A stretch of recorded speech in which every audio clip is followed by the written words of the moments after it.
जय हिंद दोस्तों। हम लोग एनसीईआरटी के प्रश्न श्रृंखला को आगे बढ़ाते हैं। इस सेशन में हम लोग मुगल काल से संबंधित सारे इम्पॉर्टेंट प्रश्नों को देखेंगे और मुगल काल से संबंधित पूरे कंप्लीट सारे क्वेश्चन हैं। और इसमें फर्स्ट जो स्टार्ट कर रहे हैं हम लोग, मुगल बादशाह बाबर से पहले क्वेश्चंस प्रारंभ है। तो आइए इन प्रश्नों को हम लोग देखा जाए। और सबसे इम्पॉर्टेंट बात यह है कि बाबर ही पहला रूलर था जो मुगल काल का, या पहला बादशाह था जिसने भारत में मुगल साम्राज्य की स्थापना किया था। ओके, तो आइए इससे संबंधित या फर्स्ट यानी पहला प्रश्न है, इसको हम लोग देखते हैं। बाबर के संदर्भ में निम्नलिखित कथनों पर विचार कीजिए। फर्स्ट नंबर 1 कह रहा है बाबर सर्वप्रथम फरगना का शासक बना, यह तो सही बात है। नंबर 2 कह रहा है बाबर ने 1504 ईस्वी में काबुल पर अधिकार किया, यह भी स्टेटमेंट सही है। दूसरा है पॉइंट भी एकदम एग्जैक्ट सही है, फर्स्ट भी एग्जैक्ट सही है। थर्ड कह रहा है वह तैमूर वंश से संबंधित था, तो यह भी सही है। बाबर पिता की तरफ से तैमूर वंश से रिलेट था और माता की ओर से चंगेज खां का वंशज था। ओके, तो इस प्रकार यह तीनों सही है। नीचे कह रहा है उपर्युक्त कथनों में कौन से सत्य हैं, तो सत्य 1 2 3 तीनों सही है। ऑप्शन में देख लिया जाए कि तीनों किस में है, तो इसमें तीनों डी में सही है। ओके, 1 2 3 तीनों सही है। ए कह रहा है 1 2 है तो यह नहीं होगा। बी कह रहा है 2 और 3 है, एक को छोड़ दिया, यह भी नहीं होगा। और सी कह रहा है ऑप्शन सी 1 और 3। ओके, तो यह भी नहीं होगा। इसका सही आंसर क्या होगा? डी होगा। एक्सप्लेन को भी हम लोग देख लेते हैं, नॉलेजेबल है, इसको भी हम लोग देख लें। 1494 में 12 वर्ष की अल्प आयु में बाबर ट्रांस आक्सियाना के फरगना नामक छोटे से राज्य का शासक बना। बाबर ने 1504 ईस्वी में काबुल पर अधिकार किया। वह कहता था कि काबुल से लेकर पानीपत में हासिल जीत तक मैंने हिंदुस्तान को जीतने के विषय में सोचना कभी बंद नहीं किया था। बाबर के पिता तैमूर वंश और माता मंगोल वंश से संबंधित थी। बाबर ने जिस नवीन वंश की नींव डाली वह तुर्की नस्ल का चगताई वंश था। ओके, तो यह चगताई वंश था और चगताई वंश कह रहा है तुर्की नस्ल का चगताई वंश था जिसका नाम चंगेज खां के द्वितीय पुत्र के नाम पर पड़ा। चंगेज खां का द्वितीय पुत्र जो चगताई था उसी के नाम पर यह पड़ा था। आमतौर पर उसे मुगल वंश कहा जाता है। ओके, बढ़ते हैं आगे अगले प्रश्न की ओर। प्रश्न संख्या 2, क्वेश्चन नंबर 2, यह भी इंपॉर्टेंट है। कह रहा है खानवा के युद्ध में बाबर द्वारा पराजित किया जाने वाला राजपूत राजा कौन था? इंपॉर्टेंट क्वेश्चन है। ऑप्शन ए है Rana Sanga, option B Rudradev, option C Uday Singh and option D Rana Pratap Singh. इसका सही आंसर होगा ए राणा सांगा। और बहुत इंपॉर्टेंट क्वेश्चन है। ओके, राणा सांगा उस समय के सबसे अब बाबर के समकालीन सबसे शक्तिशाली शासकों राजपूताना के यानी राजस्थान के राजा थे। एक्सप्लेन को भी हम लोग देख लेते हैं। खानवा का युद्ध 16 मार्च 1527 को मुगल बादशाह बाबर एवं मेवाड़ के राजा राणा सांगा के मध्य हुआ था। इसी युद्ध में बाबर ने जिहाद का नारा दिया था। इस युद्ध में विजय के उपरांत बाबर ने गाजी की उपाधि धारण की। तो यह भी इम्पॉर्टेंट है कि बाबर ने गाजी की उपाधि कब धारण की? खानवा के युद्ध के समय धारण किया था। ओके, बाबर ने जिहाद का नारा दिया था। इस युद्ध में विजय के उपरांत उसने गाजी की उपाधि धारण की। अगला प्रश्न है प्रश्न संख्या 3। प्रश्न संख्या 3 क्या कह रहा है, इसको भी हम लोग देखते हैं।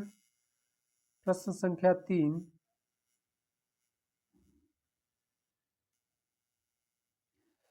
निम्नलिखित पर विचार कीजिए। विचार करना है बाबर के भारत में आने के फलस्वरूप, बाबर के भारत में आने के फलस्वरूप से संबंधित यह कथन है, इस पर हम लोगों को विचार करना है।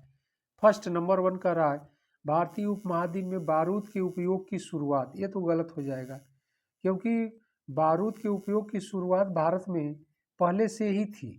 ओके, लेकिन गोला बारूद बड़े पैमाने पर बाबर आया तो पानीपत के युद्ध में प्रयोग किया था। ओके, नंबर 2 कह रहा है स्थापत्य कला में मेहराब और गुम्बद बनाना बनाने का आरंभ हुआ, यानी बाबर आया भारत में तब मेहराब और गुंबद बनने लगे, यह भी गलत हो जाएगा। मेहराब और गुंबद तुर्क भारत में आए तभी से बनना प्रारंभ हो गया था। ओके, आगे बढ़ते हम लोग। आगे क्या कह रहा है? नंबर 3 कह रहा है इस क्षेत्र में तैमूरी यानी तिमुरिद राजवंश स्थापित हुआ। यह सही होगा, नंबर 3 सही होगा। ओके, तो इसमें केवल 3 सही होगा। अब ऑप्शन हम लोग देखते हैं कि इसमें क्या पूछ रहा है। कह रहा है, ऑप्शन में कह रहा है कि नीचे दिए गए कूट का प्रयोग कर सही उत्तर का चयन कीजिए। ऑप्शन ए कह रहा है 1 2 तो नहीं होगा, केवल हम लोगों ने देखा कि 3 सही होगा, तैमूरी राजवंश स्थापित हुआ। ओके, तो केवल 3 सही होगा। बी कह रहा है 3, यही सही होगा, केवल बी। ओके, यानी केवल 3 सही होगा। सी कह रहा है 1 3, यह भी नहीं होगा। डी कह रहा है 1 2 और 3, यह भी नहीं होगा। एक्सप्लेन को भी हम लोग देख लेते हैं। एक्सप्लेन क्या कह रहा है? बाबर का जन्म 1483 ईस्वी में काबुल अफगानिस्तान के समीप फरगना में हुआ था। इसका पूरा नाम जहीरुद्दीन मोहम्मद बाबर था। यह तैमूर वंश से संबंधित था। बाबर का भारत पर सबसे महत्वपूर्ण आक्रमण 1526 ईस्वी का पानीपत का प्रथम यानी पानीपत का बैटल ऑफ फर्स्ट पानीपत का प्रथम युद्ध हुआ था, जिसमें इसका सामना लोदी वंश के शासक इब्राहिम लोदी से हुआ था, जिसमें तैमूर वंशीय शासक तैमूर वंशी बाबर की विजय हुई थी। ओके, तो इसमें पानीपत के प्रथम युद्ध में बाबर की विजय हुई थी। आगे कह रहा था भारत पर मुगलों का आधिपत्य स्थापित हुआ। इस युद्ध में बाबर ने बारूद का पहली बार बड़े पैमाने पर प्रयोग किया था, जिसका हम लोगों ने डिस्कशन किया। आगे बढ़ते हैं हुमायूं और शेर शाह से संबंधित प्रश्नों की ओर। कह रहा है हुमायूं के संदर्भ में निम्नलिखित कथनों पर विचार कीजिए। नंबर 1 कह रहा है 1530 में आगरा की गद्दी पर बैठा, यह तो सही है। नंबर 2 कह रहा है पूर्वी भारत का प्रवेश द्वार कहे जाने वाले चुनार दुर्ग पर घेरा डालते समय उसका सामना शेर शाह से हुआ, यह भी सही है। 1 और 2 दोनों सही होगा। कह रहा है नीचे कह रहा है उपर्युक्त कथनों में से कौन सा ऑब्लिक से सत्य है? तो सत्य 1 और 2 दोनों है। ओके, इसके ऑप्शन की तरफ चला जाए तो इसका सी सही होगा, 1 और 2 दोनों। एक्सप्लेन को भी हम लोग देख लेते हैं। एक्सप्लेन क्या कह रहा है? बाबर की मृत्यु के पश्चात दिसंबर 1530 में हुमायूं आगरा की गद्दी पर बैठा। उस समय वह 23 वर्ष का था।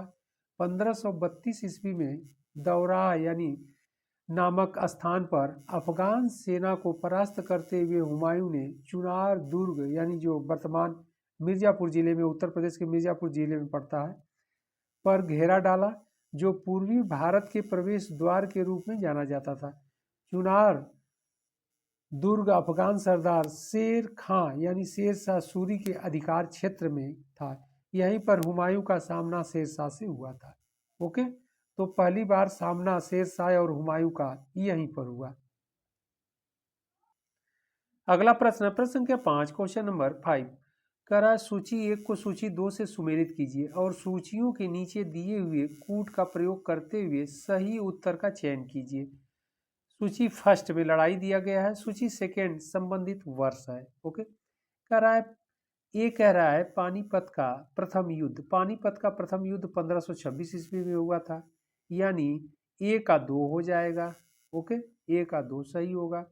इसके बाद खानवा का युद्ध कर रहा है, बी कह रहा है खानवा का युद्ध 1527 में हुआ था, यानी 1 हो जाएगा इसका।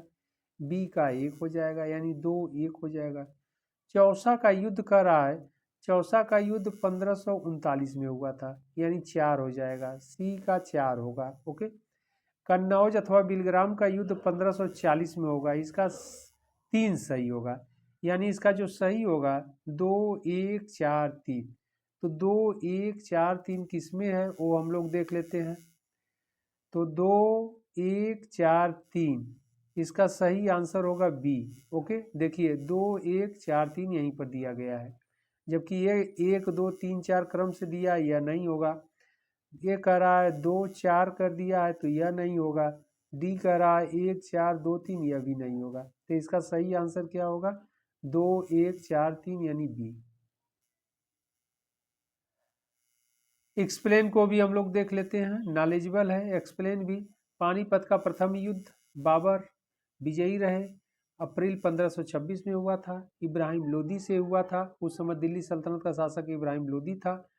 खानवा का युद्ध मार्च 1527 में राणा सांगा से हुआ था, बाबर की ही विजय हुई थी।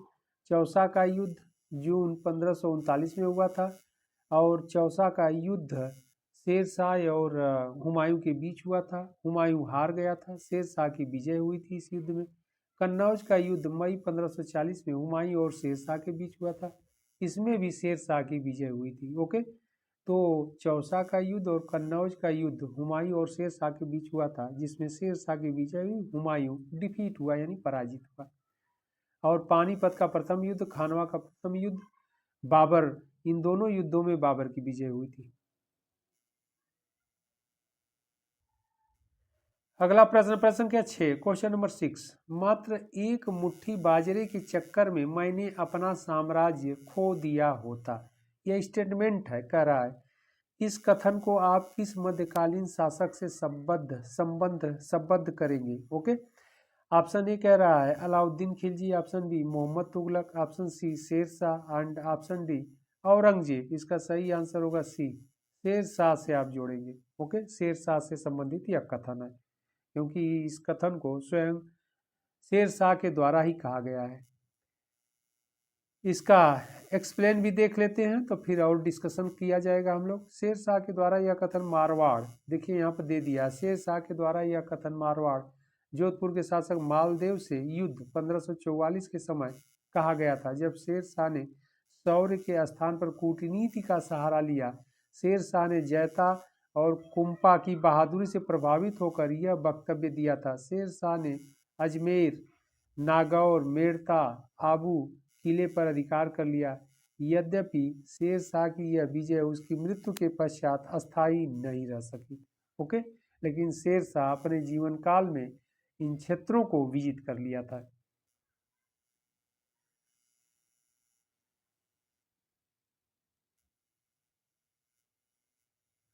अगला प्रश्न, प्रश्न संख्या 7।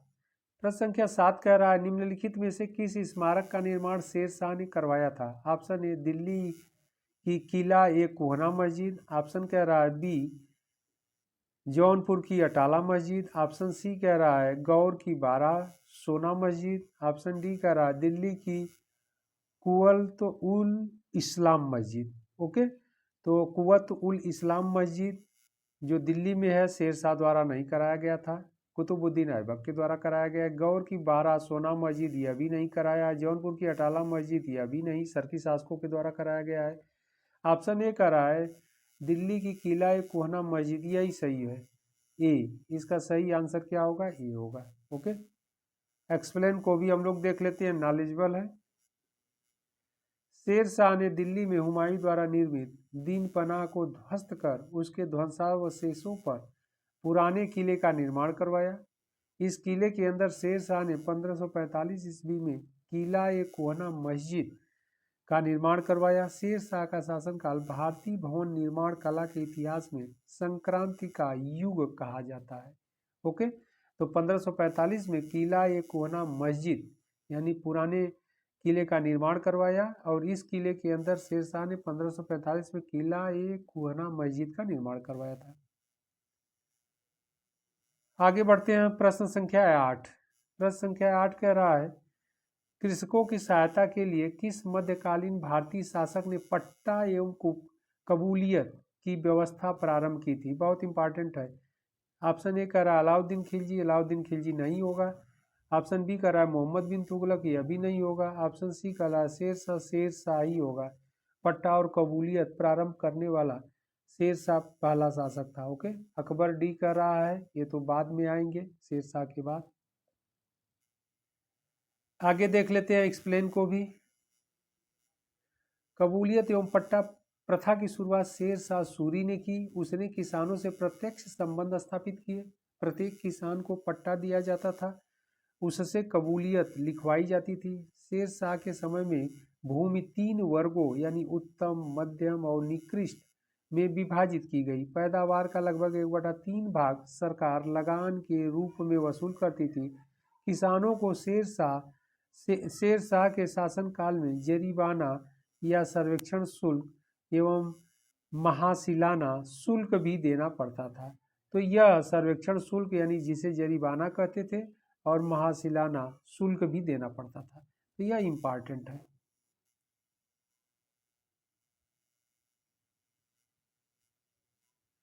अगला प्रश्न, प्रश्न संख्या 9, क्वेश्चन नंबर 9, शेरशाह का मकबरा यानी टम्ब कहाँ स्थित है? Option A Sasaram, option B Delhi, option C Kalinjar and option D Sonargaon. इसका सही आंसर होगा ए सासाराम। सासाराम बिहार में पड़ता है। एक्सप्लेन को भी हम लोग देख लेते हैं। बिहार के शाहाबाद के सासाराम नामक स्थान पर शेरशाह का मकबरा स्थित है। यह मकबरा हिंदू मुस्लिम स्थापत्य शैली के सम्मिश्रण का सुंदर उदाहरण है। मकबरे के भीतरी भाग को हिंदू वास्तु कला के अनुरूप सुसज्जित किया गया है। इस पर हिंदू और इस्लामी कला का स्पष्ट प्रभाव देखा जा सकता है। ओके, यानी हिंदू और मुस्लिम दोनों शैलियों में यह मकबरा निर्मित हुआ है।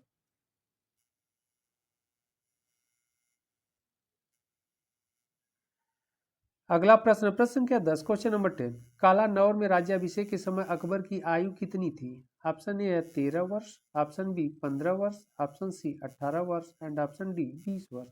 इसका सही आंसर होगा ए 13 वर्ष। 13 वर्ष से कुछ अधिक था, 13 वर्ष 4 माह। ओके, लेकिन इसमें 15 दे दिया है तो 15 बहुत अधिक कर दिया है, ये नहीं होगा।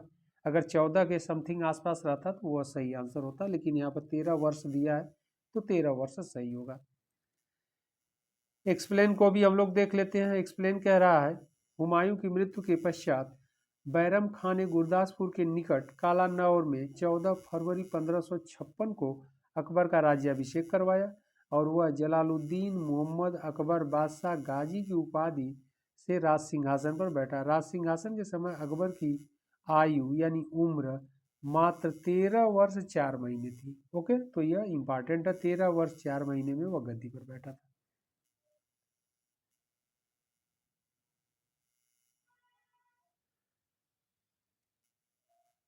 अगला प्रश्न, प्रश्न संख्या 11, कह रहा है कि अकबर अपना धार्मिक विचार विमर्श कहाँ करता था? ऑप्शन ए है जोधाबाई महल में, ऑप्शन बी कह रहा है पंच महल, ऑप्शन सी इबादत खाना, ऑप्शन डी बुलंद दरवाजा। इसका सही आंसर होगा सी इबादत खाना में करता था। धार्मिक विचार विमर्श के लिए ही तो इबादत खाने की स्थापना 1575 में कराया था अकबर के द्वारा। एक्सप्लेन को भी हम लोग देख लेते हैं। अकबर ने धार्मिक विचार विमर्श के लिए 1575 ईस्वी में फतेहपुर सीकरी में इबादत खाना की स्थापना की।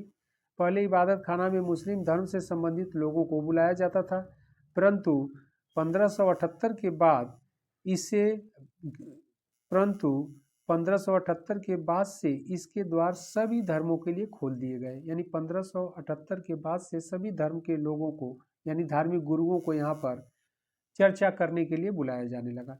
इबादत खाने में धार्मिक विचार विमर्श गुरुवार को सायंकाल में होता था। ओके, तो यह इंपॉर्टेंट है कि कहाँ पर विचार विमर्श होता था? इबादत खाने में अकबर, इसीलिए इसका निर्माण ही करवाया था।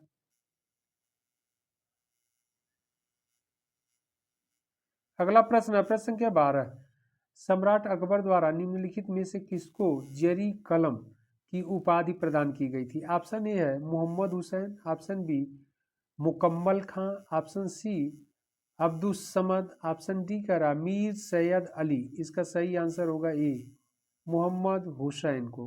ओके, एक्सप्लेन को भी हम लोग देख लेते हैं। अकबर का शासनकाल फारसी साहित्य का पुनर्जागरण काल था। आइन ए अकबरी में अकबर के राज दरबार के 59 यानी 59 कवियों के नाम मिलते हैं।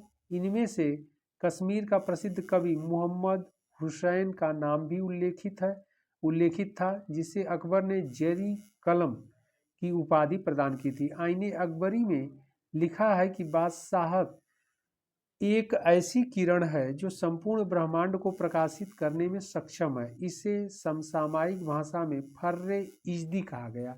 ओके, तो इसे उस समय के समकालीन शब्दों में समसामयिक भाषा में इसे फर्रे इजदी भी कहा गया है।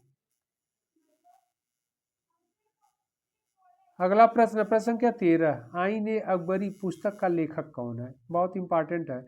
ऑप्शन ए कह रहा है अकबर, ऑप्शन बी है Abul Fazl, option C Firdausi and option D Jahangir. इसका सही आंसर होगा बी, आईन ए अकबरी का जो लेखक था वह अबुल फजल है। एक्सप्लेन भी दिया है, हम लोग देख लेते हैं। अकबर के दरबारी इतिहासकार अबुल फजल ने अकबर की प्रेरणा से अकबरनामा नामक ग्रंथ की रचना की। यह ग्रंथ 3 खंडों में विभक्त है। आइन ए अकबरी इसी का तीसरा खंड है। ओके, 3 खंडों में है और आइन ए अकबरी इसका तीसरा खंड अथवा भाग है।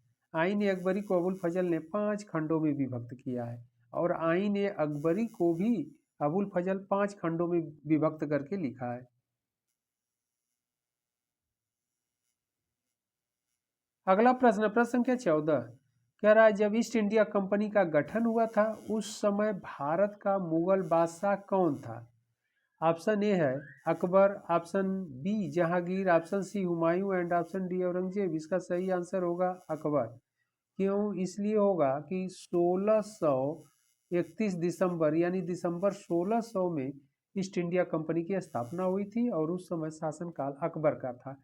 अकबर 1605 ईस्वी तक शासन किया। ओके, यानी गद्दी पर था। तो इस प्रकार यह सही आंसर क्या होगा? अकबर होगा। ईस्ट इंडिया कंपनी का जब गठन हुआ 1600 ईस्वी में, 31 दिसंबर 1600 ईस्वी को, उस समय मुगल बादशाह अकबर रहेगा। बहुत इंपॉर्टेंट क्वेश्चन है। एक्सप्लेन को भी हम लोग देख लेते हैं। ईस्ट इंडिया कंपनी का गठन 31 दिसंबर 1600 में महारानी एलिजाबेथ, हाँ यह भी इंपॉर्टेंट है, उस समय इंग्लैंड की जो महारानी थी एलिजाबेथ फर्स्ट थी, ओके, के समय में हुआ था। उस समय भारत का शासक मुगल बादशाह अकबर था।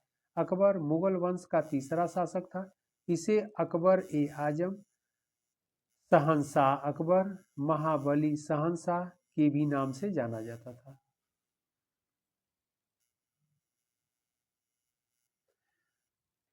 अगला प्रश्न, प्रश्न संख्या 15, निम्नलिखित में से किस मुगल सम्राट को हिंदी गीतों की रचना का श्रेय प्राप्त है? Option A Babur, option B Akbar, option C Jahangir and option D Shahjahan. इसका सही आंसर होगा बी, अकबर को। एक्सप्लेन को भी हम लोग देख लेते हैं। एक्सप्लेन क्या कह रहा है? मुगल सम्राट अकबर को हिंदी गीतों की रचना का श्रेय दिया जाता है। अकबर रायकरण के छद्म नाम से हिंदी गीतों की रचना करता था।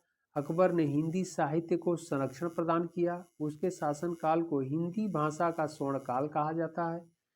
अकबर ने बीरबल को कवि प्रिय, नरहरि को महापात्र की उपाधि प्रदान की थी। यह भी इम्पॉर्टेंट है, आपसे एग्जाम में पूछा गया है। बीरबल को उसने कवि प्रिय की उपाधि प्रदान की थी और नरहरि दास को महापात्र की उपाधि से विभूषित किया था। ओके, अकबर के द्वारा किया गया था। अगला प्रश्न है प्रश्न संख्या 16, अकबर ने दीन ए इलाही किस वर्ष में प्रारंभ किया? यह भी इंपॉर्टेंट क्वेश्चन है। ऑप्शन ए 1570 ईस्वी, ऑप्शन बी 1578 ईस्वी, ऑप्शन सी कह रहा है 1581 एंड ऑप्शन डी है 1582। तो इसका सही आंसर होगा डी, 1582 में। दीन ए इलाही किस वर्ष में प्रारंभ किया? तो 1582 में। एक्सप्लेन को भी हम लोग देख लेते हैं। अकबर ने विभिन्न धर्मों से प्राप्त उदार तत्वों का सार संग्रह किया। उस युग के विभिन्न धर्मों के तुलनात्मक अध्ययन के कारण अकबर ने 1582 ईस्वी में दीन ए इलाही, जिसे दैवी एकेश्वरवाद के रूप में प्रसिद्ध धार्मिक व्यवस्था का प्रवर्तन किया। बीरबल एकमात्र हिंदू था जिसने इस धर्म को स्वीकार किया। राजा मान सिंह और राजा भगवान दास ने इस धर्म का विरोध किया था। 1583 ईस्वी में एक नया कैलेंडर इलाही संवत आरंभ किया। अकबर इस इस्लाम धर्म के बाद सबसे अधिक प्रभाव हिंदू धर्म का था। ओके, तो यहाँ पर ध्यान रखना है कि अकबर पर इस्लाम धर्म के बाद सबसे अधिक प्रभाव किस धर्म का था? हिंदू धर्म का था।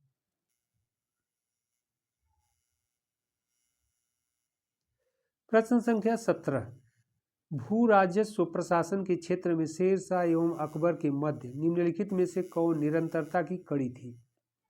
ऑप्शन ए है Birbal, option B Todarmal, option C Bhagwan Das and option D है भारमल। इसका सही आंसर होगा बी टोडरमल। कह रहा है शेरशाह एवं अकबर के मध्य निम्नलिखित में से कौन निरंतरता की कड़ी थी? तो टोडरमल था। टोडरमल शेरशाह के भी समय में राजस्व विभाग में सेवाएं दे चुका था। ओके, तो यही इसका सही आंसर होगा। एक्सप्लेन को भी हम लोग देख लेते हैं। 1582 ईस्वी में राजस्व मंत्री टोडरमल के निर्देशन में संपूर्ण भू राजस्व व्यवस्था को नया स्वरूप प्रदान किया गया। टोडरमल द्वारा प्रचलित लगान व्यवस्था को टोडरमल बंदोबस्त यानी आईन दहसाला या जाप्ती व्यवस्था कहा जाता है। आईन दहसाला के अंतर्गत अलग अलग फसलों के पिछले 10 वर्षों में उत्पादन और उसी समय के उसके प्रचलित मूल्यों का औसत निकालकर उस औसत का 1/3 भाग राजस्व के रूप में नगद वसूल किया जाता था। ओके, तो उसका नगद भाग वसूल किया जाता था 1/3 निकाल करके। 10 वर्षों में उत्पादन का औसत निकाला जाता था और उसके आधार पर 1/3 भाग राजस्व के रूप में लिया जाता था।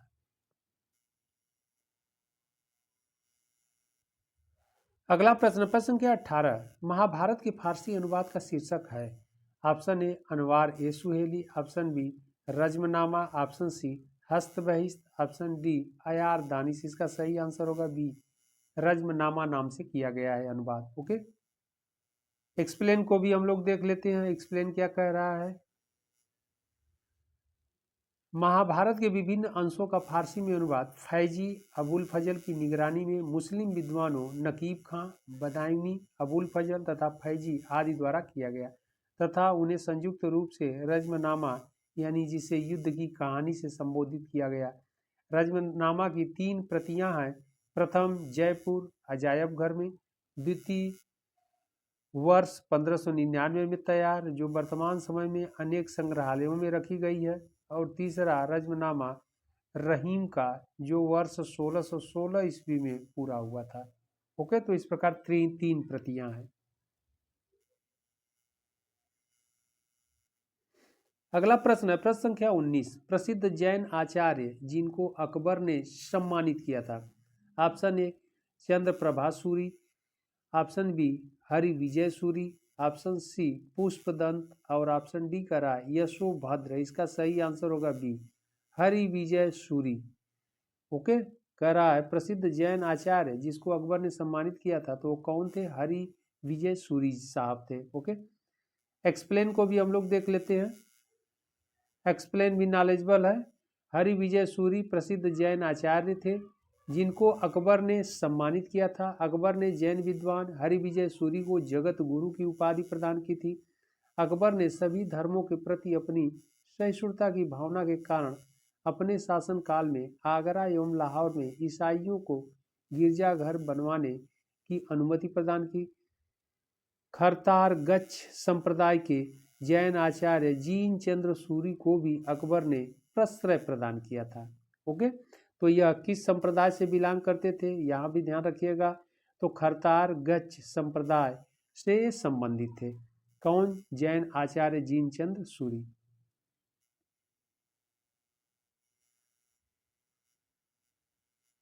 अगला प्रश्न, प्रश्न संख्या 20, राजपूताना के निम्नलिखित राज्यों में से किस एक ने अकबर की संप्रभुता स्वयं स्वीकार नहीं की? यह भी बहुत इंपॉर्टेंट है।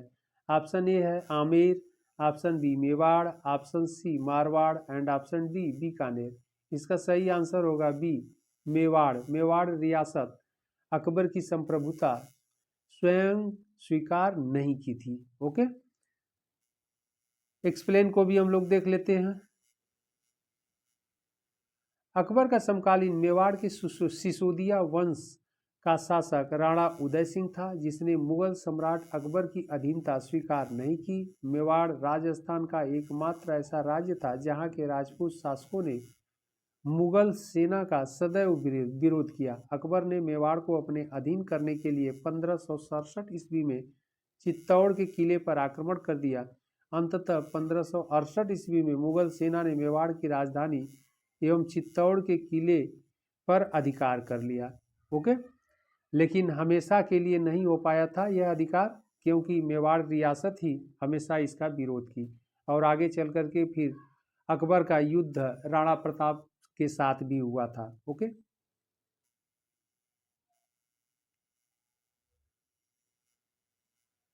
अगला प्रश्न है, अकबर द्वारा बनाई गई कौन सी इमारत का नक्शा बौद्ध विहार के अनुरूप है? यह भी इंपॉर्टेंट क्वेश्चन है। ऑप्शन ए है पंचमहल, ऑप्शन बी दीवाने खास, ऑप्शन सी कह रहा है जोधा भाई महल, ऑप्शन डी कह रहा है बुलंद दरवाजा। इसका सही आंसर होगा ए पंचमहल। ओके, यह कह रहा है पंचमहल जो है बौद्ध विहार के अनुरूप है। एक्सप्लेन को भी हम लोग देख लेते हैं। अकबर ने फतेहपुर सीकरी में जोधाबाई का महल एवं पंचमहल का निर्माण करवाया। पंचमहल का आकार पिरामिड जैसा था, जो बौद्ध विहार की संरचना के अनुरूप बनाया गया था। पंचमहल को हवा महल भी कहा जाता है। पहली मंजिल के बड़े हाल में 48 खंभे निर्मित हैं। अकबर के इस निर्माण कार्य में बौद्ध विहारों एवं हिंदू धर्म का प्रभाव स्पष्ट दिखाई पड़ता है। तो यह पंचमहल का आकार जो है पिरामिड जैसा है या पिरामिड नुमा है। अगला है प्रश्न संख्या 22, क्वेश्चन नंबर 22। अकबर के दरबार में आने वाला प्रथम अंग्रेज व्यापारी कौन था? ऑप्शन ए है Ralph Finch, option B Sir Thomas Roe, option C John Hawkins and option D Peter Mundy. इसका सही आंसर होगा ए राल्फ फिंच है। ओके, एक्सप्लेन को भी हम लोग देख लेते हैं, नॉलेजेबल है। अकबर के दरबार में आने वाला प्रथम अंग्रेज व्यापारी राल्फ फिंच 1583 ईस्वी में भारत आया और 1591 यानी 91 ईस्वी में इंग्लैंड वापस लौट गया। वह प्रथम अंग्रेज यात्री था जिसने भारतीयों तथा उनके रीति रिवाजों के बारे में लिखा। उसने आगरा एवं फतेहपुर सीकरी को लंदन से भी बड़ा बताया। इसने बाल विवाह यानी चाइल्ड मैरिज तथा सती प्रथा का भी उल्लेख किया है। यह भी आपसे एग्जाम में पूछा जाता है कि सती प्रथा का उल्लेख किस विदेशी ने किया है, तो ध्यान रखना है। और बाल विवाह के बारे में भी यह उल्लेख करता है। तो ये दोनों पॉइंट इंपॉर्टेंट है। इसमें सबसे इंपॉर्टेंट पॉइंट क्या है? सती प्रथा।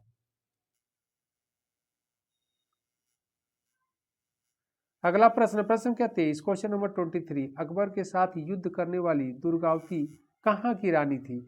ऑप्शन ए है Mandla, option B Mandu, option C Asirgarh and option D Ramgarh. इसका सही आंसर होगा ए मंडला की थी रानी दुर्गावती। ओके, इसको हम लोग एक्सप्लेन को भी देख लेते हैं। 1564 ईस्वी में अकबर ने आसफ खां के नेतृत्व में गोंडवाना यानी गढ़कटंगा पर आक्रमण किया। गोंडवाना को ही गढ़कटंगा के नाम से भी जाना जाता था। किया जबलपुर के पास रानी दुर्गावती ने स्वयं पुरुष वेश में युद्ध का नेतृत्व किया। दुर्गावती गढ़ एवं मंडला वर्तमान जबलपुर जिले में है के बीच युद्ध में पराजित हुई। अकबर ने रानी दुर्गावती को अपमानित करने हेतु रानी के प्रिय सफेद हाथी सरमन और उसके विश्वस्त वजीर आधार सिंह को भेंट के रूप में अपने पास भेजने को कहा, परंतु रानी ने यह मांग ठुकरा दी। लेकिन रानी ऐसा करने से मना कर दिया क्योंकि यह रानी का प्रिय सफेद हाथी था, उसका नाम सरमन था। आगे प्रश्न है जहांगीर से संबंधित है, रिलेट है, इसको भी देख लेते हैं। प्रश्न क्या 24, क्वेश्चन नंबर 22। दो अस्पा एवं सिंह अस्पा प्रथा किसने आरंभ की? ऑप्शन ए है Akbar, option B Jahangir, option C Shahjahan and option D Aurangzeb. इसका सही आंसर होगा बी जहांगीर। एक्सप्लेन को भी हम लोग देख लेते हैं। दो अस्पा एवं सिंह अस्पा प्रथा का आरंभ जहांगीर ने अपने शासनकाल के दौरान प्रशासनिक कार्य के अंतर्गत किया था। इन दोनों के अंतर्गत बिना जात पद बढ़ाए ही मनसबदारों को अधिक सेना रखनी पड़ती थी। दो अस्पा में मनसबदारों को अपने सवार पद से दुगने घोड़े रखने पड़ते थे। सिंह अस्पा में मनसबदारों को अपने सवार पद से 3 गुने घोड़े रखने होते थे। मनसबदारों को वेतन नगद व जागीर दोनों ही रूपों में देने की व्यवस्था थी। ओके, तो दो अस्पा और सिंह अस्पा किसने चलाया था? जहांगीर ने चलाया था, सेना को स्ट्रांग और शक्तिशाली बनाने के लिए। उद्देश्य उसका वही था।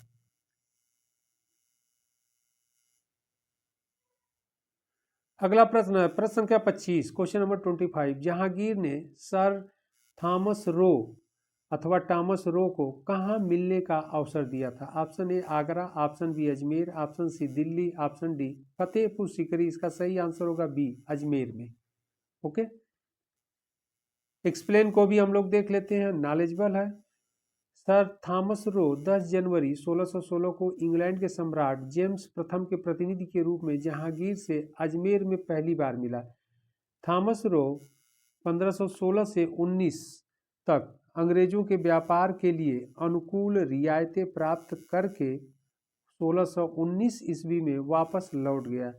सर थॉमस रो की यात्रा का विवरण उसकी पुस्तक ए वायल टू ईस्ट इंडीज में मिलता है। ओके, तो यह भी इम्पॉर्टेंट है कि सर थॉमस रो की पुस्तक का क्या नाम है, बुक का? तो ए वायल टू ईस्ट इंडीज है। इसको भी आप लोगों को ध्यान रखना है, एग्जाम में पूछ सकता है। अगला प्रश्न है प्रश्न संख्या 26, क्वेश्चन नंबर 26। किस मुगल शासक ने तंबाकू के प्रयोग का निषेध किया? Option A Mohammad Shah, option B Babur, option C Jahangir और ऑप्शन डी औरंगजेब। इसका सही आंसर होगा सी, जहांगीर ने। ओके, एक्सप्लेन को भी हम लोग देख लेते हैं। लोक कल्याण के कार्यों से संबंधित 12 अध्यादेशों की घोषणा जहांगीर ने की। जहांगीर जब गद्दी पर बैठा तो उसने 12 अध्यादेश जारी किया था। इनमें शराब, तंबाकू एवं अन्य मादक पदार्थों की बिक्री एवं निर्माण पर प्रतिबंध लगाया गया। जहांगीर अपने पिता अकबर की भांति उदार प्रवृत्ति का शासक था, तो इस पर सर्वप्रथम प्रतिबंध यानी रोक किसने लगाया था? जहांगीर ने। अगला प्रश्न प्रश्न संख्या 27, क्वेश्चन नंबर 27 कह रहा है जहांगीर महल कहाँ स्थित है? बहुत इंपॉर्टेंट क्वेश्चन है। Option A Delhi, option B Aurangabad, option C Agra and option D Lahore. इसका सही आंसर होगा सी, आगरा में है। ओके, जहांगीरी महल आगरा में स्थित है। एक्सप्लेन को भी हम लोग देख लेते हैं। जहांगीरी महल आगरा के किले में स्थित है। इसका निर्माण अकबर ने अपने पुत्र और उत्तराधिकारी सलीम के रहने के लिए करवाया था। इस महल की अधिकांश शैली हिंदू स्थापत्य कला शैली से प्रभावित है। यह लगभग वर्गाकार है। ओके, स्क्वायर में है यह भवन, वर्गाकार भवन है। इसका निर्माण लाल रंग के पत्थर से हुआ है, यानी लाल बलुए पत्थर से इसका निर्माण किया गया है। अगला प्रश्न है प्रश्न संख्या 28, नूरजहां का वास्तविक नाम क्या था? यह भी इंपॉर्टेंट है। जेबुनिसा ऑप्शन बी है, फातिमा बेगम ऑप्शन सी है, मेहरुनिसा ऑप्शन डी है, जहां आरा। इसका सही आंसर होगा सी। ओके, तो नूरजहां का वास्तविक नाम क्या था? मेहरुनिसा था। एक्सप्लेन को भी हम लोग देख लेते हैं। नूरजहां का वास्तविक नाम मेहरुनिसा था। यह जहांगीर की पत्नी थी। जहांगीर ने अपने निसार नामक सिक्के पर अपने नाम एवं आकृति के साथ नूरजहां का नाम और आकृति अंकित करवाया था। नूरजहां के पहले पति का नाम अली कुली इस्ताजलू था, जिसे जहांगीर ने शेर ए अफगान की उपाधि दी थी। ओके, तो नूरजहां का जो पहला विवाह हुआ था अली कुली के साथ हुआ था।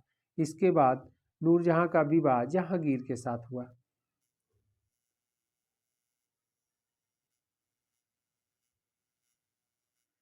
अगला प्रश्न प्रश्न संख्या 29, क्वेश्चन नंबर 29 कह रहा है निम्नलिखित अंग्रेजों में किसे जहांगीर ने खान की उपाधि से सम्मानित किया था? इंपॉर्टेंट क्वेश्चन है। ऑप्शन ए है हाकिंस, ऑप्शन बी है Sir Thomas Roe, option C Edward Terry, option D कह रहा है उपर्युक्त में कोई नहीं। ओके, इसका सही आंसर होगा ए, हाकिंस को। इसका सही आंसर ए होगा और एक्सप्लेन को भी हम लोग देख लेते हैं। 1608 ईस्वी में हाकिंस ब्रिटिश राजा जेम्स प्रथम का राजदूत तथा मुगल दरबार में उपस्थित होने वाला प्रथम अंग्रेज था। उनको अंग्रेजी कंपनी के लिए व्यापारिक सुविधाएं प्राप्त करने के लिए भेजा गया था। हालांकि हाकिंस की कार्यप्रणाली से प्रसन्न होकर जहांगीर ने उसे 400 का यानी 400 का मनसब व इंग्लिश खां की उपाधि भी प्रदान किया था। यानी हाकिंस को इंग्लिश खां की उपाधि और 400 का मनसब भी प्रदान किया था। कौन? जहांगीर ने। अगला प्रश्न, प्रश्न क्या 30 कह रहा है जहांगीर की निम्नलिखित पत्नियों में से किसने आत्महत्या की थी? इंपॉर्टेंट क्वेश्चन है, आपसे एग्जाम में पूछा जाता है। ऑप्शन ए कह रहा है नूरुनिसा बेगम, ऑप्शन बी कह रहा है शाह बेगम, ऑप्शन सी करमसी और ऑप्शन डी कह रहा है मलिका ए जहां। ओके, तो इसका सही आंसर होगा बी, शाह बेगम। एक्सप्लेन को भी हम लोग देख लेते हैं। जहांगीर की पत्नी शाह बेगम ने जहांगीर की शराब की आदत से दुखी होकर आत्महत्या कर ली। ओके, शाह बेगम का वास्तविक नाम मानबाई था। मानबाई से जहांगीर के सबसे बड़े पुत्र खुसरो का जन्म हुआ था। 13 फरवरी 1585 को सलीम का विवाह आमेर के राजा भगवान दास की पुत्री मानबाई से संपन्न हुआ। मानबाई को सलीम यानी जहांगीर शाह बेगम की उपाधि प्रदान की थी। तो यह इंपॉर्टेंट है। यहाँ पर एक्सप्लेन को एक बार फिर देख लीजिए। जहांगीर की पत्नी शाह बेगम ने जहांगीर की शराब की आदत से दुखी होकर आत्महत्या कर ली। शाह बेगम का वास्तविक नाम मानबाई था। मानबाई से जहांगीर का सबसे बड़े पुत्र खुसरो का जन्म हुआ था और 13 फरवरी 1585 को सलीम का विवाह आमेर के राजा भगवान दास की पुत्री मानबाई के साथ हुआ था और मानबाई को सलीम ने शाह बेगम की उपाधि, तो यह शाह बेगम जो है टाइटिल थी, उपाधि जहांगीर के द्वारा प्रोवाइड की गई यानी प्रदान की गई। अगला प्रश्न है प्रश्न संख्या 31, क्वेश्चन नंबर 31। मुगल चित्रकला किसके शासन काल में अपनी पराकाष्ठा पर पहुंची? ऑप्शन ए है Aurangzeb, option B Akbar, option C Jahangir and option D Shahjahan. सही आंसर होगा सी, जहांगीर के समय में पहुंची। ओके, एक्सप्लेन को भी हम लोग देख लेते हैं। जहांगीर के शासनकाल में मुगल चित्रकला अपने शिखर पर पहुंच गई थी। जहांगीर चित्रकला का कुशल पारखी था। जहांगीर के दरबार में सुप्रसिद्ध चित्रकारों में अबुल हसन, उस्ताद मंसूर, विशन दास प्रमुख थे। अबुल हसन जहांगीर का प्रिय चित्रकार था जिसे नादिर उज जमा की उपाधि से विभूषित किया गया था। ओके, तो यह इंपॉर्टेंट है। उस्ताद मंसूर का भी नाम कई बार एग्जाम में पूछा गया है कि किसके राज दरबार में थे, तो जहांगीर के समय के चित्रकार थे।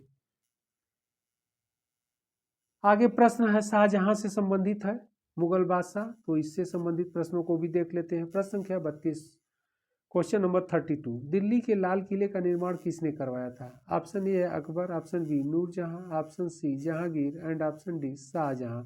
इसका सही आंसर होगा डी, शाहजहां। एक्सप्लेन को भी हम लोग देख लेते हैं। 1648 ईस्वी में शाहजहां ने दिल्ली में अपने नाम पर शाहजहानाबाद नगर की स्थापना की तथा अपनी राजधानी आगरा से दिल्ली स्थानांतरित की। शाहजहानाबाद के भवनों में लाल किला प्रमुख है। इसका निर्माण हमीद अहमद नामक शिल्पकार के संरक्षण में संपन्न हुआ।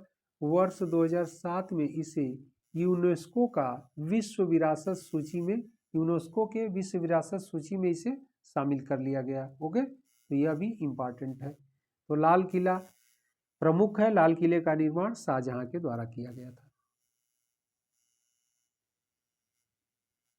अगला प्रश्न, प्रश्न संख्या 33, क्वेश्चन नंबर 33। मुमताज महल का वास्तविक नाम क्या था? ओके, मुमताज महल का वास्तविक नाम क्या था? ऑप्शन ए कह रहा है Arjumand Bano Begum, option B Ladli Begum, option C Mehrunnisa, option D कह रहा है रोशन आरा। इसका सही आंसर होगा ए, अर्जुमंद बानो बेगम था मुमताज महल का वास्तविक नाम। एक्सप्लेन को भी हम लोग देख लेते हैं, नॉलेजेबल है। मुमताज महल का वास्तविक नाम अर्जुमंद बानो बेगम था। मुमताज महल का जन्म अप्रैल 1593 में आगरा में हुआ था। यह शाहजहां की तीसरी पत्नी थी। बेगम की मृत्यु 17 जून 1631 को हुई, जिसे आगरा के ताजमहल में दफना दिया गया। ओके, तो इनकी मृत्यु कब हो गई? 1631 में हो गई थी।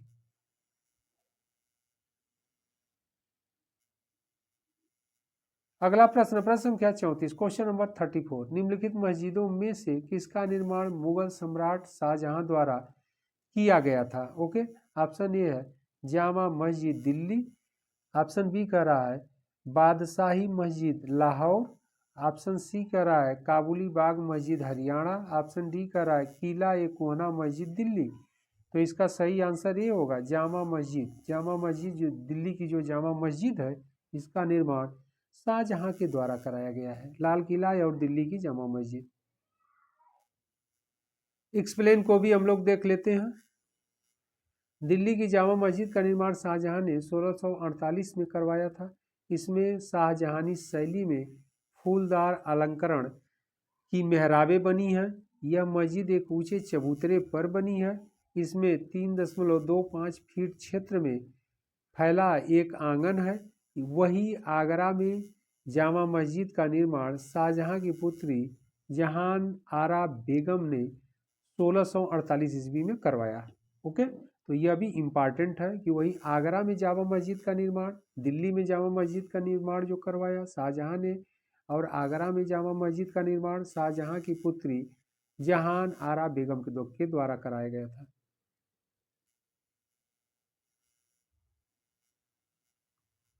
अगला प्रश्न, प्रश्न संख्या 35 कह रहा है निम्नलिखित में से कौन सा राज्य शाहजहां के साम्राज्य का सर्वप्रथम अभिन्न अंग बन गया?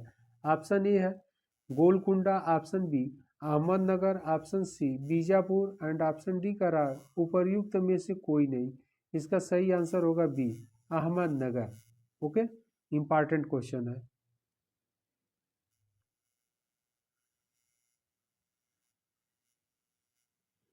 एक्सप्लेन को भी हम लोग देख लेते हैं। शाहजहां ने दक्षिण भारत में सर्वप्रथम अहमदनगर पर आक्रमण किया और 1633 में उसे विजित कर मुगल साम्राज्य में मिला लिया। उसने गोलकुंडा के शासक अब्दुल्ला शाह एवं बीजापुर के शासक आदिल शाह से 1636 ईस्वी में संधि कर ली और शाहजहां 11 जुलाई 1636 को औरंगजेब को दक्षिण का राज प्रतिनिधि नियुक्त कर वापस आ गया। ओके, तो यह इंपॉर्टेंट है।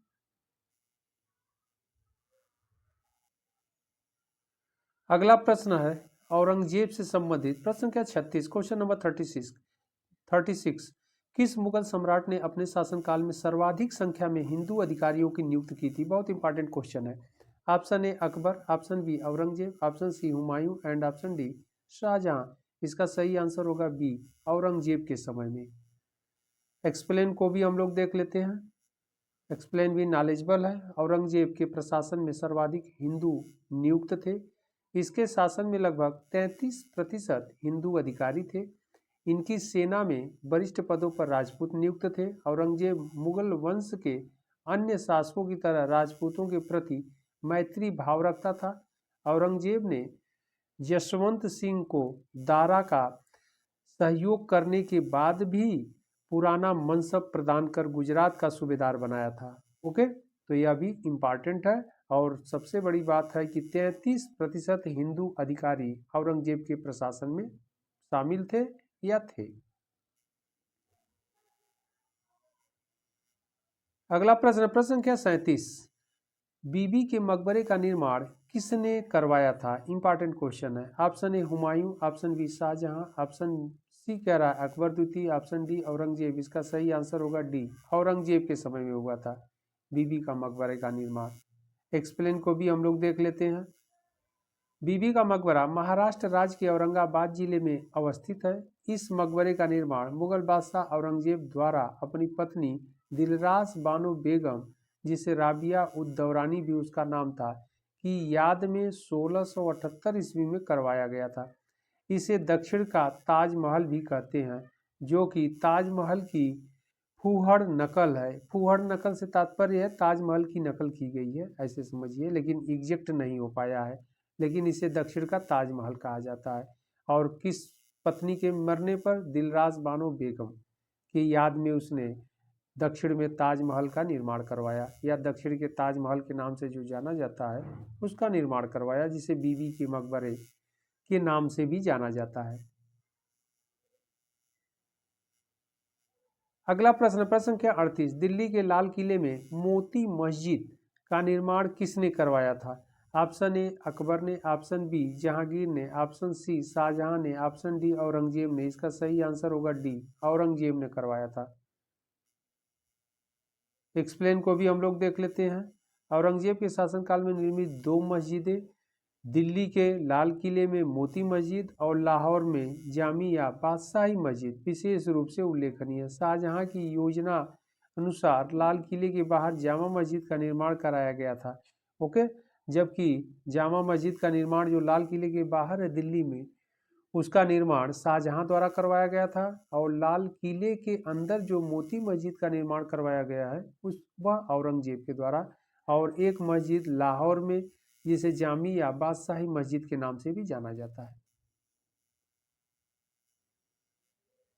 अगला प्रश्न है प्रश्न संख्या 39, निम्नलिखित में से किस सुल्तान, किस मुगल बादशाह का 2 बार राज्याभिषेक हुआ था? यह भी इंपॉर्टेंट क्वेश्चन है।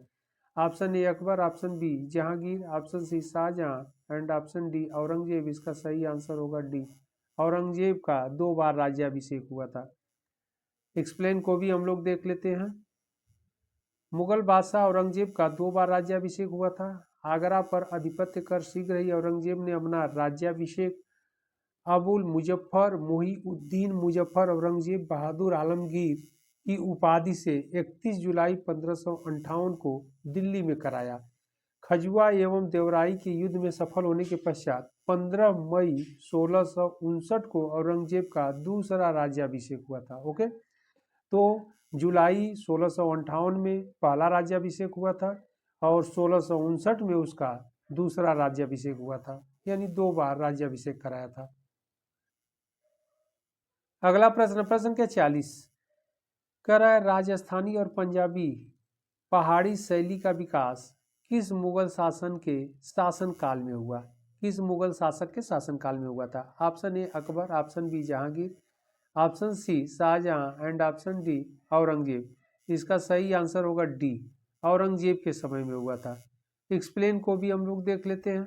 मुगल बादशाह औरंगजेब को चित्रकला में रुचि नहीं थी, अतः उसने अपने दरबार में चित्रकारों को बेदखल कर दिया, जिसके परिणाम स्वरूप मुगल चित्रकारों ने अपने अपने क्षेत्रों में चित्रकला का विकास किया। उसी संदर्भ में राजस्थानी और पंजाबी पहाड़ी शैली का विकास हुआ। ओके, तो यहाँ पर इम्पॉर्टेंट है कि मुगल बादशाह औरंगजेब को चित्रकला में रुचि नहीं था, अतः उसने अपने दरबार में चित्रकारों को बेदखल कर दिया, जिसके परिणाम स्वरूप मुगल चित्रकारों ने अपने अपने क्षेत्रों में चित्रकला का विकास किया। उसी संदर्भ में राजस्थान के क्षेत्रों में और पंजाबी पहाड़ी शैली का विकास हुआ। अगला प्रश्न, प्रश्न संख्या 41, अफगानिस्तान पर आधिपत्य के समय बाबर को किसने भारत पर आक्रमण करने के लिए निमंत्रण दिया था? ऑप्शन ए उस्ताद अली, ऑप्शन बी कह रहा है मुस्तफ़ा, ऑप्शन सी दौलत खां एंड ऑप्शन डी हसन खां। इसका सही आंसर होगा सी, दौलत खां द्वारा दिया गया था। पूरा नाम दौलत खां लोदी है। इसको एक्सप्लेन भी हम लोग देख लेते हैं। इब्राहिम लोदी के शासनकाल में नाराज होकर दौलत खान ने बाबर को भारत पर आक्रमण करने के लिए आमंत्रित किया था। इब्राहिम लोदी के शासनकाल में दौलत खां पंजाब का राज्यपाल था। ओके,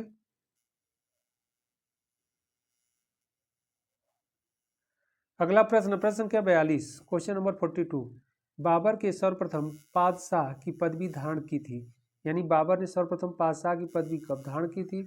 ऑप्शन ए फरगना में, ऑप्शन बी काबुल में, ऑप्शन सी कह रहा दिल्ली में, ऑप्शन डी कह रहा समरकंद में। इसका सही आंसर होगा बी में, काबुल में। एक्सप्लेन को भी हम लोग देख लेते हैं। बाबर ने वर्ष 1504 में हिंदू कुश से आगे पहुंच गया, जब काबुल के राजा आर्धन वंश के मुनीम और अभिजातों या सेनापतियों के बीच उत्तराधिकार का युद्ध चल रहा था। तब बाबर ने स्थिति का फायदा उठाया और अभिजातों को अपनी ओर शामिल कर लिया तथा मुनीम को परास्त कर दिया। उसने काबुल पर अधिकार कर लिया और यहीं पर उसने पादशाह अथवा सम्राट की उपाधि धारण की।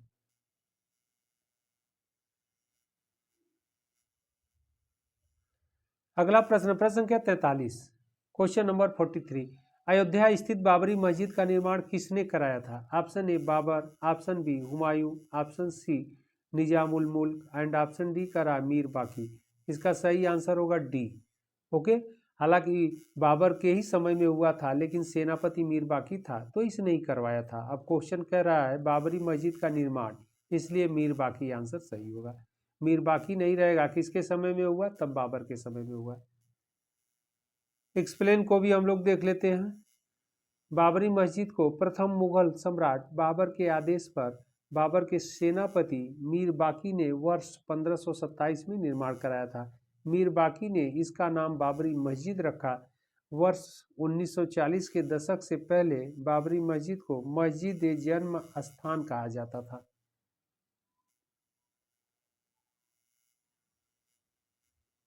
अगला प्रश्न, प्रश्न संख्या 44, क्वेश्चन नंबर 44, हुमायूं द्वारा लड़े गए 4 प्रमुख युद्धों का तिथि अनुसार सही क्रम अंकित करें। युद्ध स्थलों के नाम नीचे अंकित हैं, तो क्रम से हमें देखना है कि कौन कौन सा युद्ध किया। एक आ रहा है चौसा, देवरा, कन्नौज, सरहिंद।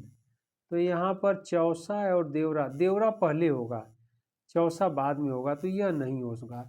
ओके, ए नहीं होगा, ये गलत हो जाएगा। बी कह रहा है देवरा, देवरा के बाद कन्नौज, कन्नौज के पहले चौसा होगा, यह भी नहीं होगा, ये भी गलत हो जाएगा।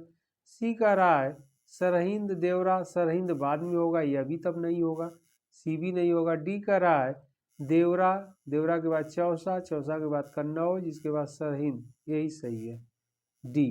क्रम यही है, हुमायूं ने देवरा का युद्ध लड़ा, इसके बाद 39 में चौसा का युद्ध लड़ा, और फिर 1540 में कन्नौज का युद्ध, कन्नौज अथवा बिलग्राम का युद्ध। इसी युद्ध में पराजित हो गया शेरशाह से और भारत से इसे बाहर जाना पड़ा। फिर जब दूसरी बार आया तो पंजाब सरहिंद का युद्ध लड़ा और मछीवाड़ा का युद्ध, तो दिल्ली पर अधिकार कर लिया। तो इसका सही होगा डी। एक्सप्लेन भी दिया गया है, इसको भी हम लोग देख लेते हैं। देवरा का युद्ध 1532, चौसा का युद्ध 1539, अभी हम लोगों ने डिस्कशन किया ऊपर। कन्नौज का युद्ध 1540, सरहिंद का युद्ध 1555। तो यह इसका क्रम है।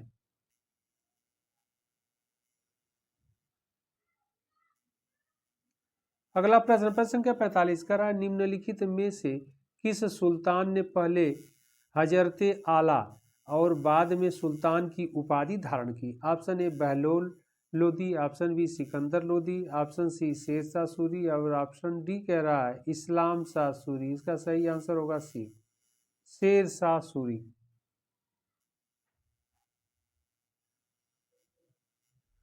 शेरशाह सूरी वंश का संस्थापक था, जिसकी राजधानी सासाराम में थी।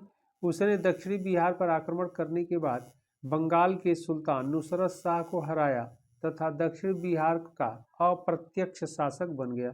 हजरत आला की उपाधि धारण की। ओके, तो इसके बाद जो है हजरत आला की उपाधि धारण किया था।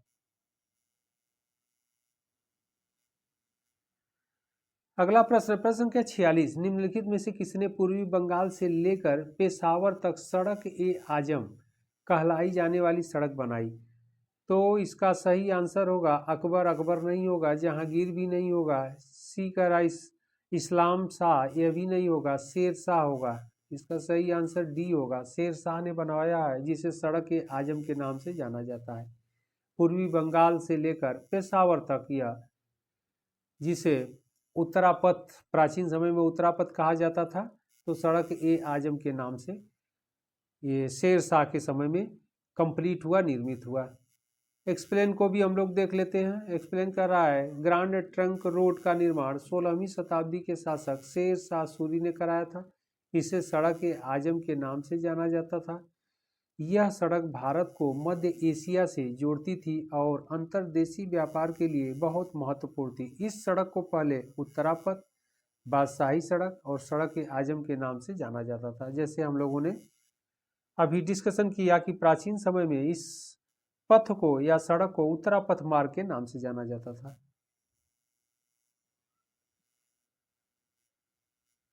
अगला प्रश्न, प्रश्न संख्या 47, शेरशाह का उत्तराधिकारी था? ऑप्शन ए सुजात खां, सुजात खां नहीं था। ऑप्शन बी इस्लाम शाह, यही सही होगा, इस्लाम शाह था। ओके, यानी शेर शाह के मरने के बाद उसका बेटा यानी पुत्र इस्लाम शाह गद्दी पर बैठा। फिरोज शाह का राय यह भी नहीं होगा, मोहम्मद आदिल शाह यह भी नहीं। एक्सप्लेन को भी हम लोग देख लेते हैं। इस्लाम शाह 1545 से 54 सूरी वंश का दूसरा उत्तराधिकारी एवं शेर शाह सूरी का दूसरा पुत्र था। इसका मूल नाम जलाल खान था।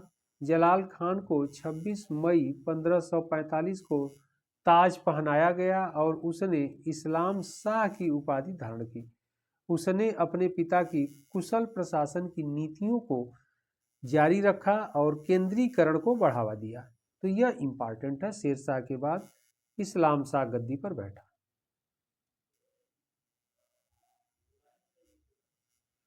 प्रश्न संख्या 48, शेर शाह सूरी की मृत्यु हुई। ऑप्शन ए कह रहा है आगरा में, option B Kalinjar, option C Rohtas में, ऑप्शन डी कह रहा है सासाराम में।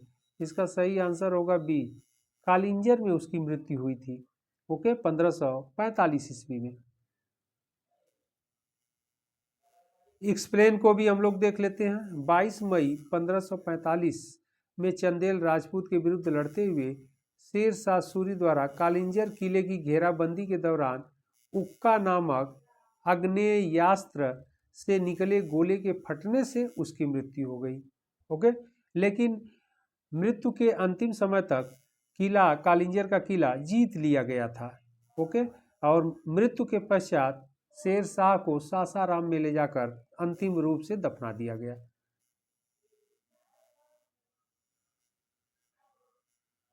अगला प्रश्न, प्रश्न संख्या 49, अकबर ने सर्वप्रथम वैवाहिक संबंध राजपूतों के जिस गृह से स्थापित किया था वह था। ऑप्शन ए बुंदेलों से, ऑप्शन बी कछवाहों से, ऑप्शन सी राठौरों से, ऑप्शन डी सिसोदिया। इसका सही आंसर होगा बी, कछवाहा राजवंशों से वैवाहिक संबंध स्थापित किया था। एक्सप्लेन को भी हम लोग देख लेते हैं। अकबर ने सर्वप्रथम वैवाहिक संबंध कछवाहा वंश के राजा या कछवाहा वंश के राजपूत राजा भारमल के परिवार के साथ स्थापित किए। वर्ष 1562 में राजा भारमल ने अपनी पुत्री हरखाबाई का विवाह अकबर से कर दिया। हरखाबाई से ही जहांगीर का जन्म हुआ था। अकबर ने हरखाबाई को मरियम उज्जमानी की उपाधि प्रदान की थी। ओके, तो हरखाबाई नाम था और अकबर ने उन्हें मरियम उज्जमानी की उपाधि से विभूषित किया या प्रदान किया था।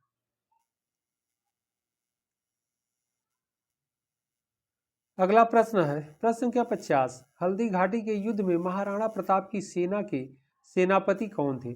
बहुत इंपॉर्टेंट क्वेश्चन है। ऑप्शन ए अमर सिंह नहीं रहेंगे, ऑप्शन बी मान सिंह, यहाँ पर महाराणा प्रताप की सेना का सेनापति पूछ रहा है। ऑप्शन सी हकीम खां और ऑप्शन डी शक्ति सिंह। इसका सही आंसर होगा सी। ध्यान रखिएगा आप लोग, इंपॉर्टेंट है। हकीम खान महाराणा प्रताप की सेना के सेनापति था। ओके, तो यह बहुत इंपॉर्टेंट है। हल्दी घाटी का युद्ध 1576 में महाराणा प्रताप और मुगल सेनापति मान सिंह आसफ खां के मध्य लड़ा गया। राजपूत योद्धा के अतिरिक्त राणा सांगा की सेना के अग्रभाग का नेतृत्व अफगानों की एक टुकड़ी के साथ हकीम खां सूर कर रहा था। राणा की सेना में भीलों की भी एक छोटी टुकड़ी शामिल थी। यह राणा की मुगलों के साथ आमने सामने का अंतिम युद्ध था। ओके,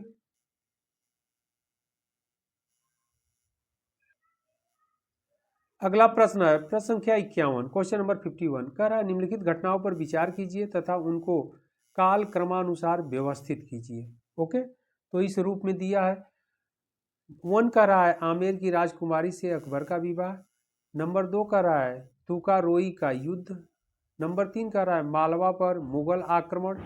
और नंबर 4 कह रहा है उड़ीसा पर कररानी की विजय। ओके, तो यहाँ पर ध्यान रखना है कि मालवा पर सबसे पहले आक्रमण किया था अकबर के द्वारा 1561 में, तो नंबर 1 यह हो जाएगा, यानी 3 हो जाएगा। इसके बाद आमेर की राजकुमारी 62 में विवाह हुआ था, तो 2 नंबर यह हो जाएगा दूसरे नंबर पर। इसके बाद आगे हम लोग देखा जाएगा तो उड़ीसा की विजय हो जाएगा, 3 नंबर हो जाएगा। इसके बाद तुकारोई का युद्ध यह चौथे नंबर पर हो जाएगा, यानी इसका सही आंसर देखा जाए तो 3, 1, 4, 2 होगा। ओके, मालवा हो गया 3 नंबर और 1 हो गया, तो 3 1, इसके बाद 4 और इसके बाद 2, तो 3 1 हो गया, 3 1 4 2। देखा जाए किसमें है, कह रहा है आंसर कह रहा है कि नीचे दिए गए कूट से सही उत्तर का चयन कीजिए। तो 3 1 4 2 इसका सही आंसर डी होगा। ओके, और यह 1 2 3 4 है, यह नहीं होगा। 2 1 4 3 है, यह भी नहीं होगा। सी कह रहा है 2 4 3 1, यह भी नहीं होगा। इसके एक्सप्लेन को भी हम लोग देख लेते हैं, कुछ नॉलेजेबल होगा तो। तुकोरोई के युद्ध में 1575 में अकबर ने बंगाल के अफगान शासक दाऊद को परास्त किया था। तो यह 1575 में हुआ है। इसमें अकबर की सेना का नेतृत्व मुनीम खां ने किया था। 1561 में अकबर की सेना आदम खां के नेतृत्व में मालवा पर आक्रमण की थी, जो हम लोगों ने देखा, जिसमें बाज बहादुर की पराजय हुई। 1562 ईस्वी में अकबर ने आमेर के शासक राजा भारमल की पुत्री हरखा बाई विवाह कर राजनैतिक संबंध भी सुदृढ़ किए। तो 62 में विवाह किया। इसके पहले 61 में मालवा पर आक्रमण किया था। अगला प्रश्न, प्रश्न संख्या 52, क्वेश्चन नंबर 52, कह रहा है मध्यकालीन भारत में मनसबदारी व्यवस्था क्यों लागू की गई थी। इंपॉर्टेंट क्वेश्चन है। ऑप्शन ए कह रहा है राजस्व एकत्रित करने हेतु। ऑप्शन बी कह रहा है सैनिकों की सुगमता से भर्ती हेतु। ऑप्शन सी कह रहा है धार्मिक सद्भाव की स्थापना हेतु। ऑप्शन डी कह रहा है स्वच्छ प्रशासन सुनिश्चित करने के लिए। इसका सही आंसर डी होगा, स्वच्छ प्रशासन सुनिश्चित करने के लिए। ओके, एक्सप्लेन को भी हम लोग देख लेते हैं। मनसबदारी प्रथा अकबर द्वारा स्वच्छ प्रशासन सुनिश्चित करने के लिए प्रारंभ की गई थी। यह एक कुलीन नागरिक और सैनिक क्षमता को दर्शाने वाली एक संयुक्त स्थिति थी। मनसबदारी प्रणाली को मुगल बादशाह अकबर ने नई प्रशासनिक मशीनरी और राजस्व प्रणाली के रूप में पेश किया था। इसके अंतर्गत मुगल अधिकारियों, हिंदुओं एवं मुस्लिम सैनिक सैन्य सेवा के बदले में क्षेत्रीय कमान प्रदान किए गए थे तथा हथियारों, घोड़ों एवं हाथियों को उनकी संख्या के अनुसार मूल्यांकित किया गया था। ओके, तो यहाँ पर मनसबदारी प्रथा लागू करने का मुख्य उद्देश्य क्या था, स्वच्छ प्रशासन सुनिश्चित करने के लिए। तो यह इंपॉर्टेंट है। अगला प्रश्न, प्रश्न संख्या 53, निम्नलिखित में से किस मुगल सम्राट ने शिक्षा संबंधी सुधार किए थे। यह भी इंपॉर्टेंट है।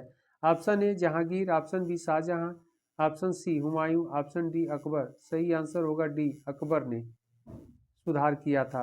ओके, एक्सप्लेन को भी हम लोग देख लेते हैं। शिक्षा के क्षेत्र में अकबर द्वारा किए गए प्रयास निसंदेह स्मरणीय है। बदायूनी के अनुसार अकबर ने गुजरात को जीतने के बाद अपने पुस्तकालय को अनेक दुर्लभ पुस्तकों से भर दिया।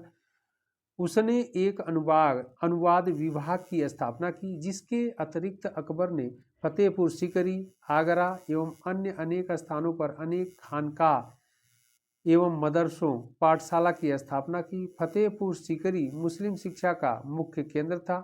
अकबर के समय में फतेहपुर सीकरी में अब्दुल कादिर, शेख फैजी, निजामुद्दीन जैसे विद्वान रहते थे।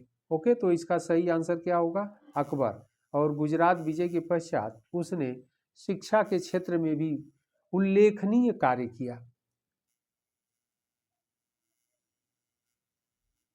अगला प्रश्न, प्रश्न संख्या 54, क्वेश्चन नंबर 54, किस मुगल बादशाह ने बनारस के संस्कृत और हिंदी के महान विद्वान कविंद्र आचार्य सरस्वती को राजकीय संरक्षण प्रदान किया। इंपॉर्टेंट क्वेश्चन है। Option A Jahangir, option B Humayun, option C Shahjahan और ऑप्शन डी कह रहा है अकबर। इसका सही आंसर होगा शाहजहां द्वारा। ओके, महान विद्वान कविंद्र आचार्य सरस्वती को राजकीय संरक्षण प्रदान किया था। एक्सप्लेन को भी हम लोग देख लेते हैं।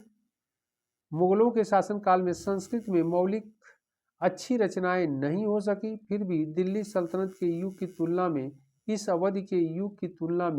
इस अवधि के दौरान संस्कृत साहित्य ने अच्छी प्रगति की। शाहजहां ने हिंदू विद्वानों का सम्मान किया।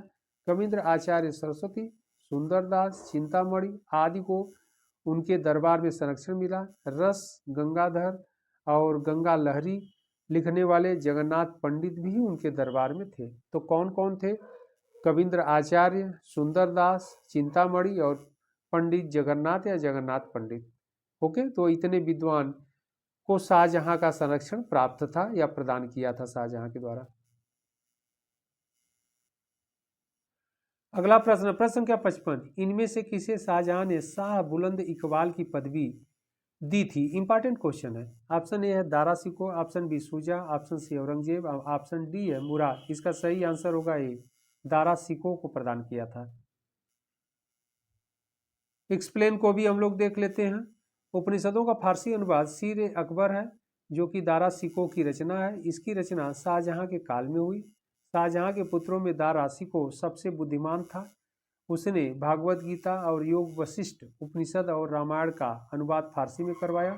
शाहजहां ने इसे शाह बुलंद इकबाल की उपाधि दी, क्योंकि दारा शिकोह के अधीन 52 उपनिषदों का फारसी अनुवाद हुआ था। यह भी आपसे क्वेश्चन पूछा जा सकता है, ये पूछा गया है कई बार कि 52 उपनिषदों का अनुवाद किसके अधीन हुआ था? तो दारा शिकोह के अधीन हुआ था। अगला प्रश्न कर रहा है, प्रश्न संख्या 56, किस मुगल बादशाह ने बलबन द्वारा प्रारंभ किया गया दरबारी रिवाज सिजदा समाप्त कर दिया? ऑप्शन ए है Akbar, option B Jahangir, option C Shahjahan and option D Aurangzeb. इसका सही आंसर होगा सी, शाहजहां ने इसे समाप्त कर दिया था। ओके, सिजदा और पेबोज जो प्रारंभ किया गया था बलबन के द्वारा। एक्सप्लेन को हम लोग देख लेते हैं। वर्ष 1636-37 मुगल बादशाह शाहजहां ने बलबन द्वारा प्रारंभ ईरानी दरबारी रिवाज सिजदा को समाप्त कर दिया था।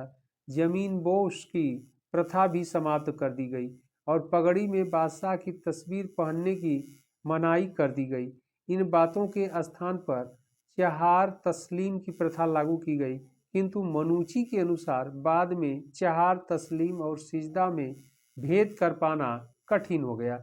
यानी दोनों लगभग एक जैसा था। सिजदा यानी झुक करके बादशाह को सलाम करना होता था, यानी सिजदा करना। अगला प्रश्न, प्रश्न संख्या 57, जजिया किसके शासनकाल में पुनः लगाया गया? ऑप्शन ए है Akbar, option B Aurangzeb, option C Jahangir, option D Humayun. इसका सही आंसर होगा औरंगजेब, क्योंकि अकबर के समय में हटा लिया गया, अकबर ने जजिया कर को हटा लिया था, तो औरंगजेब ने इसे पुनः लगा दिया। प्रश्न यही कर रहा है, जजिया किसके शासनकाल में पुनः लगाया गया था? एक्सप्लेन को भी हम लोग देख लेते हैं। नॉलेजेबल एक्सप्लेन है। भारत में जजिया कर सर्वप्रथम 712 ईस्वी में मोहम्मद बिन कासिम ने के द्वारा सिंध प्रांत में लगाया गया था। सल्तनत काल में फिरोज शाह तुगलक ने भी ब्राह्मणों पर जजिया कर लगा दिया। मुगल कालीन शासक अकबर ने जजिया कर को समाप्त कर दिया, किंतु 1674 में औरंगजेब के द्वारा जजिया कर को पुनः लागू कर दिया गया। औरंगजेब ने मेवाड़ से जजिया कर वसूल नहीं किया था। ओके, यानी मेवाड़ रियासत से जजिया कर वसूल नहीं कर पाया था। यह भी कभी आपसे एग्जाम में पूछेगा, तो ध्यान रखना है। अगला प्रश्न, प्रश्न संख्या 58, औरंगजेब ने किसको साहिबात उज्जमानी की उपाधि प्रदान की? ऑप्शन ए है सादुस्ता खां, ऑप्शन बी अमीन खां, ऑप्शन सी जहां आरा, ऑप्शन डी रोशन आरा। इसका सही आंसर होगा सी, जहान आरा। एक्सप्लेन को भी हम लोग देख लेते हैं। औरंगजेब ने अपनी बहन जहान आरा को साहिबत उज्जमानी की उपाधि प्रदान की थी। जहान आरा बादशाह शाहजहां और मुमताज महल की सबसे बड़ी पुत्री थी। उन्हें यह उपाधि अपने पिता के मरणोपरांत औरंगजेब द्वारा अपने पिता की ओर से प्राप्त हुई थी। ओके, अगला प्रश्न है प्रश्न संख्या 59, मनसबदारी व्यवस्था के संदर्भ में कौन सा कथन सही है? मनसबदारी व्यवस्था से संबंधित देखना है, इंपॉर्टेंट क्वेश्चन है। नंबर 1 का रहा, मनसबदारी व्यवस्था राज्य के कुलीन वर्ग से संबंधित थी। यह तो सही है, राज्य के कुलीन वर्ग से संबंधित थी, जिसे अकबर ने प्रारंभ किया था। ओके, तो यह एकदम सही है। नंबर 2 का रहा है, मनसबदारी का पद पैतृक था। ये गलत है, पैतृक नहीं था। ओके, ये पैतृक नहीं, योग्यता के आधार पर दिया जाता था। तो 2 गलत हो जाएगा, 1 सही होगा, ध्यान रखना है। कह रहा है नीचे दिए गए कूट से सही उत्तर चुनिए। तो केवल एक सही है, यानी इसका सही आंसर ए होगा। केवल एक कह रहा है, एक दो कह रहा है, दो सही नहीं होगा, पैतृक आधार पर नहीं था मनसबदारी। केवल दो कह रहा है, यह भी नहीं होगा। डी कह रहा है न तो एक और न ही दो, तो यह भी नहीं होगा। एक्सप्लेन भी देख लेते हैं हम लोग। मनसबदारी व्यवस्था मुगल काल में प्रचलित कुलीन वर्ग से संबंधित एक प्रशासनिक प्रणाली थी जिसे अकबर ने आरंभ किया था। मनसब मूलतः अरबी शब्द है जिसका अर्थ पद या रैंक है होता है। इस व्यवस्था में मनसबदार अपनी अपनी श्रेणी और पद यानी मनसब के अनुसार घुड़सवार सैनिक रखता था तथा मनसबदार सम्राट से प्रतिमाह नगद वेतन प्राप्त करता था। यह पैतृक नहीं था। ओके, तो यही आपका बस अंतर है कि यह पैतृक व्यवस्था नहीं थी, वंशानुगत नहीं थी। अगला प्रश्न है प्रश्न संख्या 60। मुगल प्रशासन में मदद ए मास जो शब्द है, टर्मोलॉजी है, इंगित करता है, क्या करता है? ऑप्शन ए कह रहा है चुंगी कर यानी टोल टैक्स, ये नहीं था। ऑप्शन बी कह रहा है विद्वानों को दी जाने वाली राजस्व मुक्त अनुदत्त भूमि, यही सही होगा। बी विद्वानों को प्रदान की जाने वाली। सी कह रहा है सैन्य अधिकारियों को दी जाने वाली पेंशन, नहीं। ऑप्शन डी कह रहा है बुआई कर, ये भी। कल्टीवेशन टैक्स, यह भी नहीं होगा। इसका सही आंसर क्या है? विद्वानों को दिया जाने वाला राजस्व मुक्त अनुदत्त भूमि, उसी को मदद ए मास कहते थे। ओके, एक्सप्लेन है तो इसको भी हम लोग देख लेते हैं। एक्सप्लेन में क्या कहा गया है? नॉलेजेबल है। मुगल प्रशासन में समस्त भूमि को भूमि कर के आधार पर 3 भागों में विभक्त किया गया था। खालसा भूमि, जागीर भूमि, सरयुगल भूमि। सरयुगल भूमि को ही मदद ए मास कहा जाता था। अकबर ने इस अधिकार का स्वयं उपभोग किया था। यह भूमि स्थानांतरित नहीं होती थी और अनुदान ग्राही के पास वंशानुगत रूप से रहती थी। ओके, तो यह इम्पॉर्टेंट है। तो यह मुगल काल से संबंधित ये सारे इम्पॉर्टेंट प्रश्नों को हम लोग डिस्कशन किए हैं। तो ये सभी इस सेशन के आज के इम्पॉर्टेंट सारे प्रश्न थे। इन प्रश्नों पर हम लोगों ने अच्छे से डिस्कशन किया। आप लोग इन प्रश्नों को अच्छे से देखिएगा और फिर हम लोग अगले सेशन में मिलते हैं। और आप लोग हौसला बढ़ाते रहिए, मेरा चैनल को सब्सक्राइब अवश्य कर लीजिएगा तत्काल अपडेट पाने के लिए।